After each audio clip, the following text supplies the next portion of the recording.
Você já se perguntou por que é mais difícil correr contra o vento ou por que um carro de corrida precisa ser tão aerodinâmico? Neste vídeo, vamos explorar a fascinante relação entre a velocidade e a resistência do ar, um conceito essencial na física que explica desde o voo dos aviões até o desempenho dos atletas. Não perca, matemática não é só números, é a chave para decifrar o mundo ao nosso redor. Então, vem para cá para mais um vídeo.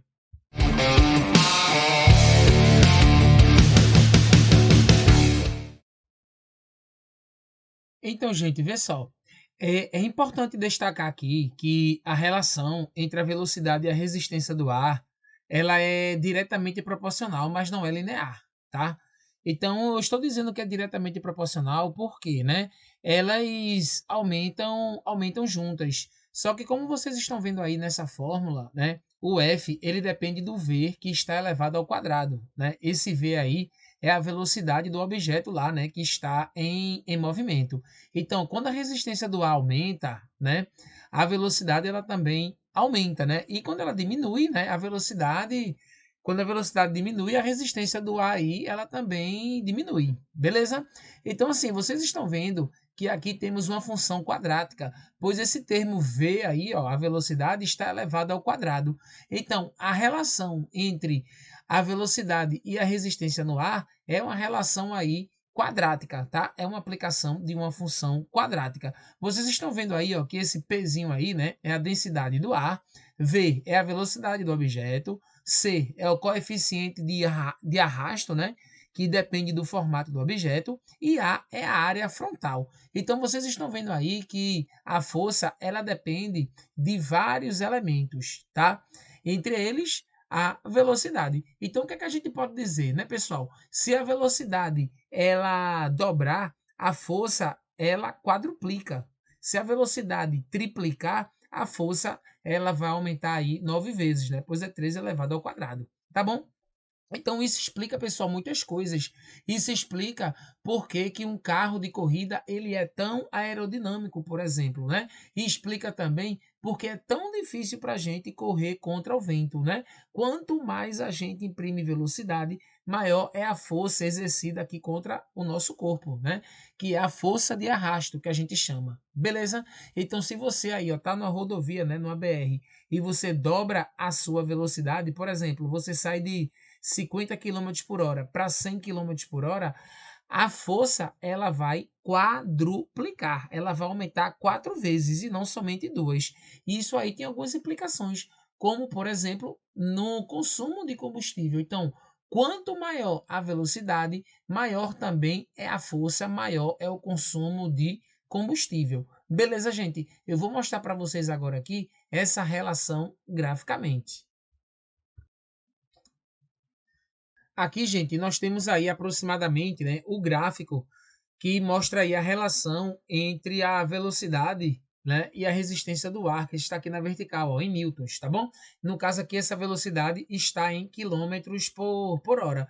Vocês observam, gente, nesse gráfico aqui, é uma coisa bem interessante, é que a velocidade aqui ela vai aumentando, né? A resistência do ar ela também vai aumentando aqui um pouco, mas quando a gente chega uma hora aqui, por exemplo, ó, em 75 km por hora, né, em diante, quando a velocidade vai aumentando consideravelmente, essa força de resistência do ar, né, que é a força de arrasto, ela também aumenta bastante, né? Então ela meio que explode aqui, ó, quando a velocidade aqui ela vai ficando cada vez mais alta, tá?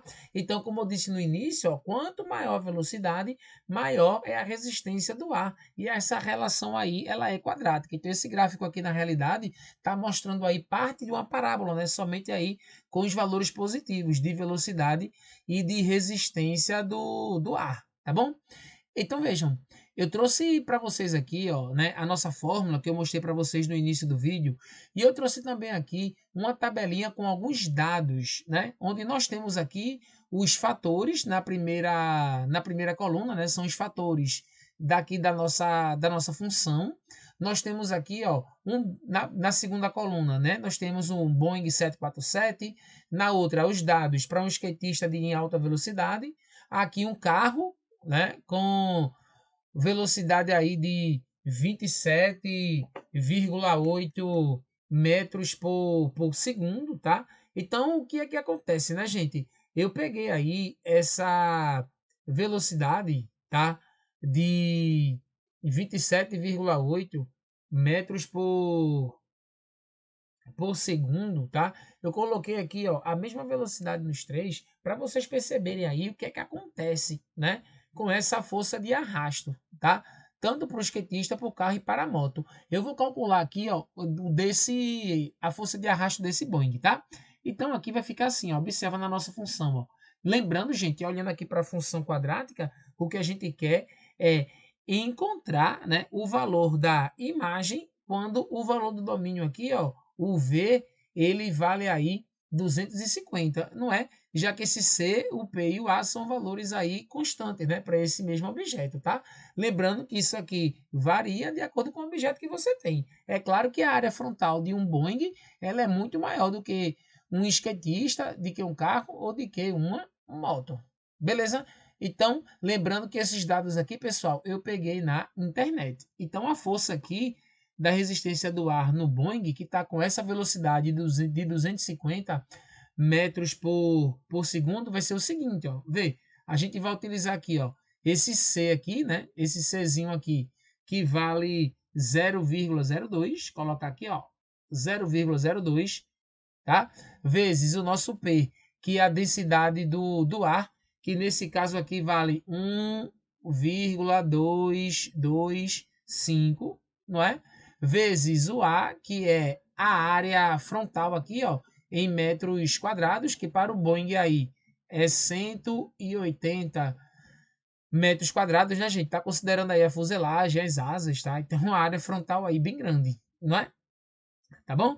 E nós temos aqui, pessoal, a velocidade, ó. A velocidade desse Boeing aí, que no nosso exemplo é 250 e ela vai ficar elevado ao quadrado. Só que assim, né, pessoal? Aqui nessa função, ó, a gente tem que pegar a metade desse valor. Temos que dividir aí tudo por 2. Beleza? Quando a gente fizer aí, eu não vou fazer esse cálculo aqui de 1 por 1, tá, gente? Vai dar aproximadamente aí, ó, 137.812 newtons. Beleza?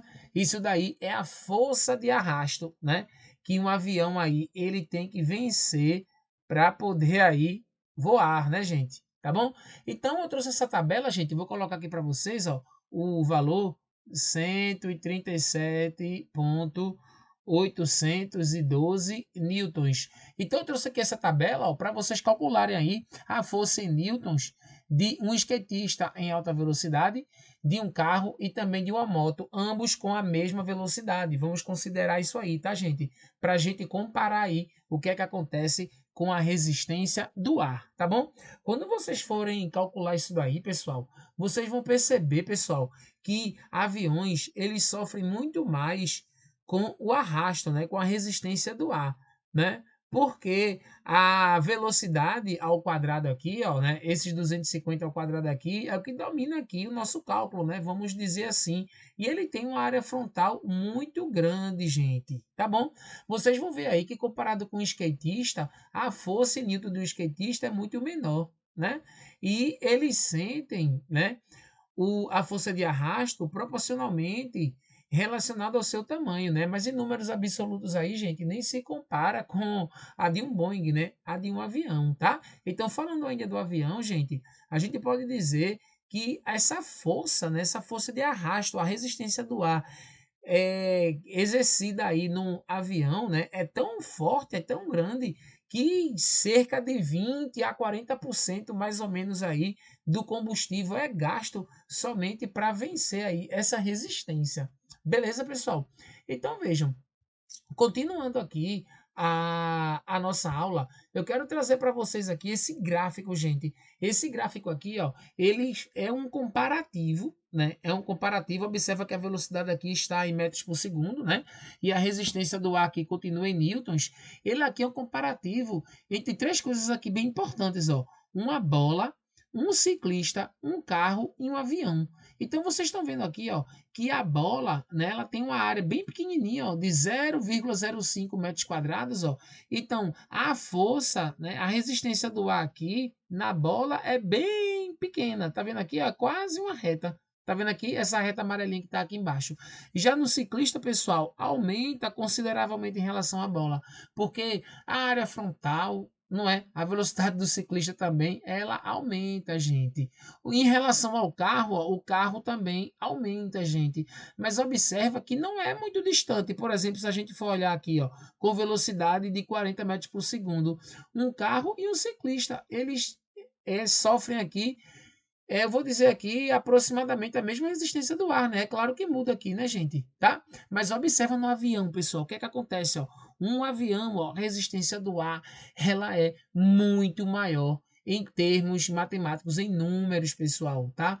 Então, eu não coloquei aqui um carro esportivo, mas vocês iam verificar que a curva também ela ser muito mais acentuada do que uma bola, um ciclista e um carro aí convencional, gente, por conta da velocidade exercida. Já como a gente viu, né, que se eu dobrar a velocidade, a resistência do ar ela quadruplica. Ou seja, pessoal, se a gente está naquela de aumentar a velocidade, né, para economizar combustível, isso não vai dar certo, porque o consumo de combustível ele vai aumentar, tá bom? Porque o veículo também precisa vencer a resistência do ar. Então, pessoal, gostaram dessa aula? Deixa aí nos comentários, gente, tá? Vamos dar aquele like aqui no nosso vídeo para ajudar o nosso canal e vamos preencher aqui, pessoal, tá? A força de arrasto aí, a resistência do ar para os valores que estão aí em branco na nossa tabela. Então, pessoal, valeu aí por dar aquela força e passamos de 1.000 inscritos aqui, pessoal, no nosso canal que está crescendo cada vez mais. Valeu aí e até a próxima.